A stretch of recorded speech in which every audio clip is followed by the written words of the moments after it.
Have you ever felt invisible? I want you to pause and really let that question sink in. Have you ever poured your heart into someone? Maybe it was your spouse, a child, a close friend, and despite all your efforts, you felt like you simply disappeared in their world. I've seen this more times than I can count in my practice as a physician. One of my patients, a woman in her early 60s, once sat across from me with tears in her eyes. She said, "Doctor, I gave everything to my family. I was always there, always available, always putting them first, and now it feels like I don't even matter, like I'm just part of the furniture in the house." Maybe you know that feeling. Maybe you've lived it. You give and give and give, until you realize that your very generosity has made people take you for granted. They stop noticing. They stop appreciating. They assume you'll always be there no matter what, and that hurts. It cuts deep. Especially as we get older, when we begin to look back and wonder, was I really seen? Was I truly valued? But here's what I want you to know today. You don't have to raise your voice. You don't have to beg for attention or chase anyone down. There is a quieter, stronger, far more dignified way to turn this situation around.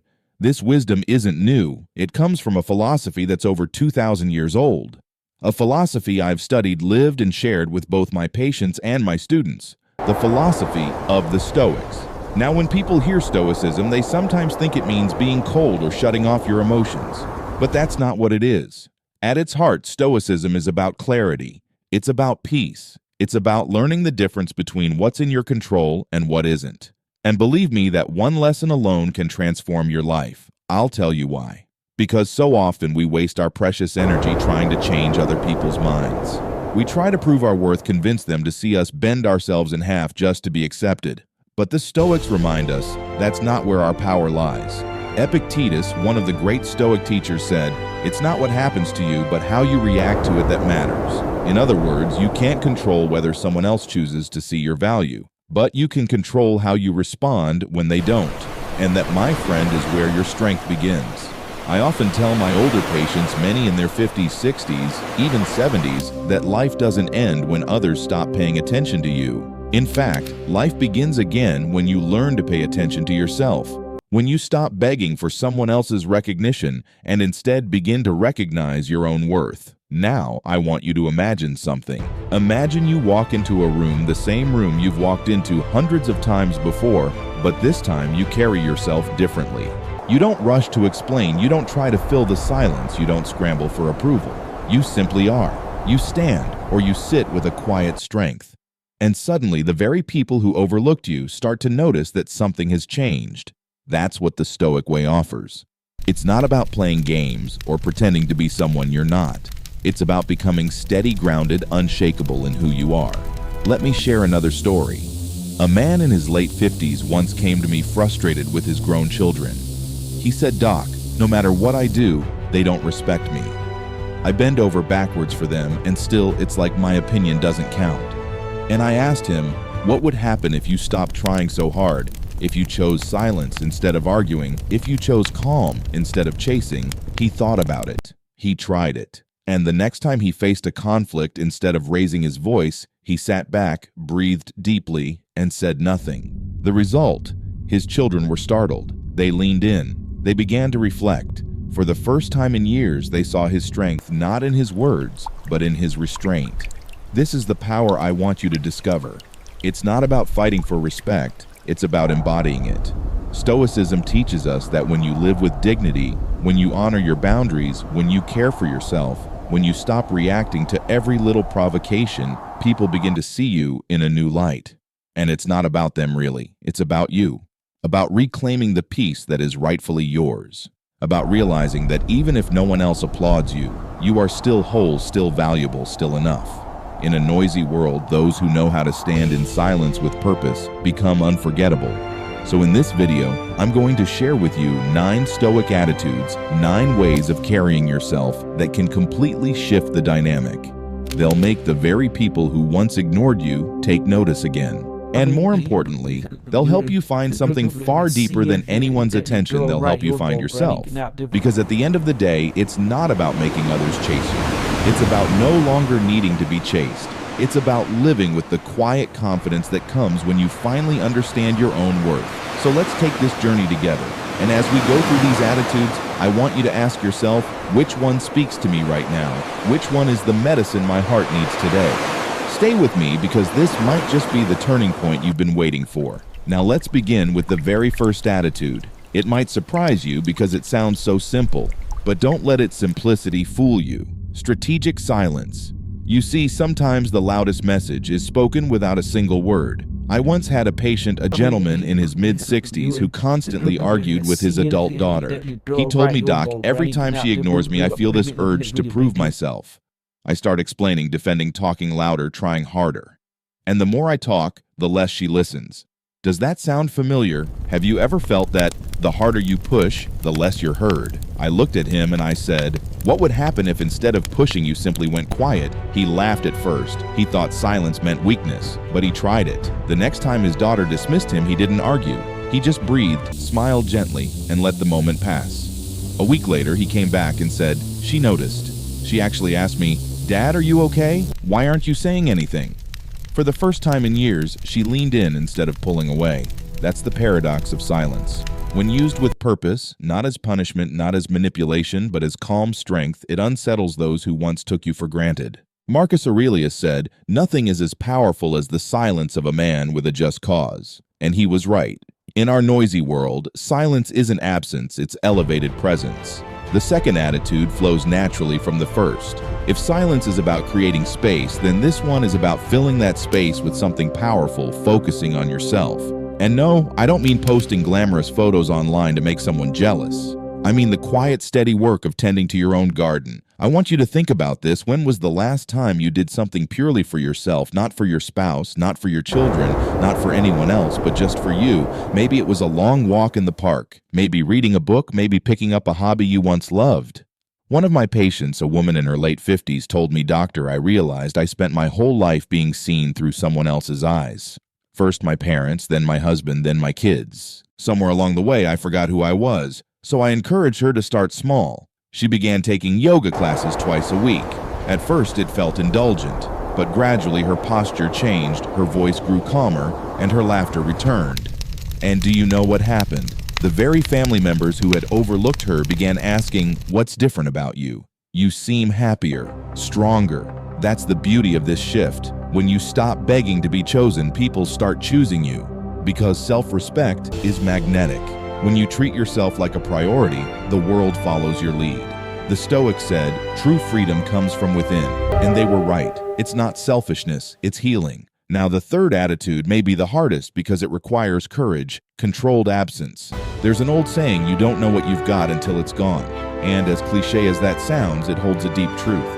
Sometimes the only way people realize your value is when they feel your absence.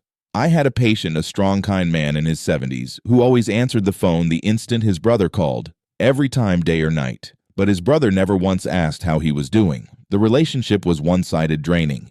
One day, this man decided to experiment. He let the phone ring. He didn't answer right away. Later, when he called back, he spoke kindly but briefly. He was no longer endlessly available. And you know what his brother for the first time said? "I missed you. I was worried. I realized I take you for granted." That is controlled absence. It's not slamming the door. It's not cutting ties in anger. It's simply stepping back peacefully to protect your dignity. Seneca, another great Stoic, once wrote, "Sometimes to be noticed, you have to disappear. And disappearing with dignity can be one of the most powerful lessons you ever give." Because here's the truth, your constant availability may be the very reason others undervalue you. But when you choose to step away, not in bitterness, but in strength, you create a space that no pride, no ego, no stubbornness can ignore. So as we begin this journey into these Stoic attitudes, I want you to reflect. Where in your life do you need silence? Where do you need to reclaim focus on yourself? And where might a gentle absence speak louder than your constant presence? These three are just the beginning. But even if you practiced only these, you'd feel a shift not just in how others treat you, but in how you see yourself. Because at the heart of it all, Stoicism isn't about changing the world around you. It's about changing the way you move through the world. And when you change, the world cannot help but respond. Stay with me, because next we'll talk about one of the most difficult yet most liberating attitudes of all, learning to respond with calm instead of emotion. Now, let's move deeper into this journey. We've talked about silent self-focus and the quiet power of absence. But what happens when life or people poke at your most sensitive spots? When someone knows exactly how to push your buttons and they press them again and again, that's where the fourth Stoic attitude comes in: zero emotional reaction. I remember a man in his late 50s who came to me feeling utterly defeated. He said, "Doc, I feel like my wife knows exactly how to provoke me, and every time I explode. I shout, I slam doors, and later I regret it. But in that moment, I just can't stop myself." Maybe you felt that too. Maybe someone in your life knows how to get under your skin: an adult child, a colleague, maybe even a sibling. And each time, you feel like you lose yourself. But here's the Stoic secret: you don't have to react. Epictetus said, "Anyone can get angry, that's easy. But to be angry with the right person to the right degree at the right time, and in the right way, that is not within everyone's power." And isn't that true? Anger is easy. Silence takes strength. I advised this man to try something radical. The next time his wife provoked him, he was to pause. Just breathe. No explosion, no argument, no pleading. Simply breathe. A month later, he came back to my office. His face was lighter. He said she didn't know what to do. She expected me to yell. When I stayed calm, the whole argument died before it began. For the first time in years, I felt like I was in control. Not her, not the situation, but me. That's what zero emotional reaction is about. It's not coldness, it's mastery. It's choosing not to give away your peace every time someone tries to steal it. And believe me, once you stop playing the game ends. The next attitude flows naturally from this silent self-esteem. There is something magnetic about a person who respects themselves quietly. They don't need to announce it. They don't need applause. You can see it in the way they walk into a room, in the way they sit, in the light in their eyes. One of my patients, a woman in her early 60s, had spent most of her life shrinking herself. She dressed plainly, never looked people in the eye, always second-guessed her choices. She told me, "Doctor, I feel invisible. No one takes me seriously." I suggested a simple practice. Each morning she was to look at herself in the mirror, not with criticism, but with kindness. She was to choose one small thing to improve, not for anyone else, but for her. A brighter blouse, a straighter posture, a smile. Months later, she returned transformed. She didn't brag, she didn't flaunt, but she carried herself differently. And she said, "People ask me what changed. I tell them nothing and everything. I finally respect myself." Marcus Aurelius once wrote, "The best revenge is not to be like your enemy." When you love and respect yourself silently without performance, people can't help but notice. And those who once overlooked you begin to realize they missed something precious all along. Because self-esteem doesn't shout, it whispers, and its whisper can fill an entire room. And then there's the sixth attitude: unbreakable boundaries. If there's one lesson I wish I could teach every patient, it's this: peace comes from the courage to say no. I can't count the number of men and women in their 50s and 60s who've told me, "I feel drained, doc. Everyone wants something from me, my time, my energy, my money, and I don't know how to stop it." And I look them in the eye and ask, "When was the last time you said no?" Often they can't remember, because for decades they were trained to say yes, to please, to endure. But Stoicism reminds us saying no is not rejection, it is protection. I once had a patient who finally decided to set a boundary with her adult son. He constantly borrowed money, never repaid it, and grew angry when she hesitated. Finally, one day, she told him gently but firmly, "No more. I love you, but I will not finance your irresponsibility." He was furious at first. He accused her of not caring. But over time, something shifted. He realized she meant what she said. And slowly, he began to change. Not because she forced him, but because her boundary forced him to face himself. Epictetus said it best: "It's not what happens, but how you react that matters." And reacting with a clear boundary is one of the deepest acts of self-respect. Because here's the truth: those who truly love you will adapt to your boundaries. Those who only loved your weakness will fall away. And that is a gift. So let me ask you this: where in your life are you giving away your power by overreacting? Where do you need to treat yourself with more quiet dignity? And where do you need to draw a line that no one can cross? These three attitudes: calm overreaction, silent self-esteem, and firm boundaries, are not about pushing others away. They are about bringing yourself home, back to peace, back to clarity, back to strength. And when you live this way, you become not only respected, but unforgettable. Stay with me, because in the next part, we'll explore 3 more Stoic attitudes that will help you not just protect your energy, but use it wisely. Selective generosity, powerful indifference, and the kind of confidence that no storm can shake. Now let's turn to another lesson, one that is both freeing and at times painful to learn. Selective generosity. Generosity is a noble trait. We've been taught all our lives to give, to share, to serve. And yes, giving is beautiful. But here's the hard truth: giving without wisdom can drain you dry. I recall a patient of mine, a woman in her late 50s, who had always been the rescuer in her family. Anytime someone was in trouble, her siblings, her children, even distant relatives, they came knocking at her door, and she always opened it. She gave money, time, endless emotional energy. Until one day she looked at me and said, "Doctor, I feel empty. It's like everyone takes a piece of me and I have nothing left for myself." The Stoics would say generosity must be guided by reason. Seneca once wrote, "It is a virtue, but it must be measured." So I asked her, what if you began giving only where your heart feels respected? What if you chose not to answer every call, not to rescue every time, but to give intentionally to those who truly value it? She tried it. She began to say no to relatives who only reached out when they needed money. She still gave, but she gave wisely. And what happened? The people who truly loved her appreciated her more, and the ones who had used her, they drifted away. That's the power of selective generosity. When you choose who receives your time and your energy, your giving regains its sacredness. It stops being a burden and becomes a blessing. The next attitude may sound a little strange, but it is one of the most liberating, powerful: indifference. Now don't misunderstand me. Indifference here doesn't mean contempt or coldness. It means choosing not to be shaken by every opinion, every word, every judgment someone throws your way. I had a gentleman in his 60s, a retired teacher, who came to me frustrated. He said, "Doc, I can't stand it anymore. My neighbors criticize everything I do, my garden, my clothes, even how often I mow the lawn. It eats at me day and night." I asked him, "Why does it matter so much?" He thought for a moment and admitted, "Because I want them to approve of me." And that's when we dug deeper. I told him about Epictetus's wisdom: don't waste your energy trying to please those who cannot value you. So he tried something different. The next time a neighbor made a snide comment, he simply nodded and carried on without explanation, without defense. And to his surprise, the sting began to fade. He realized that his peace of mind was no longer up for sale. That's what powerful indifference does. It doesn't make you bitter, it makes you free. It says, "I am no longer controlled by your opinion." And when the other person realizes they can no longer shake you, they lose the grip they once held.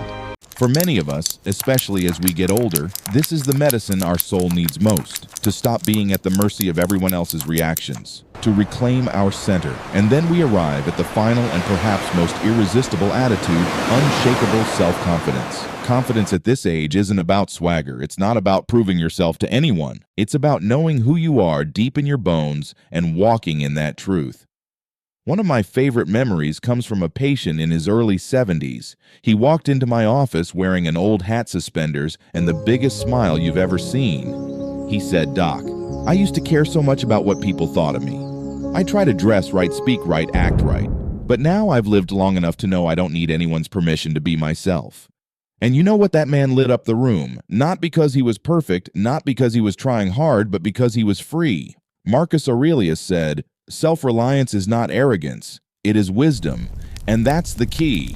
True self-confidence isn't loud. It doesn't beg for recognition. It doesn't need applause. It simply exists quietly, steadily, like a mountain.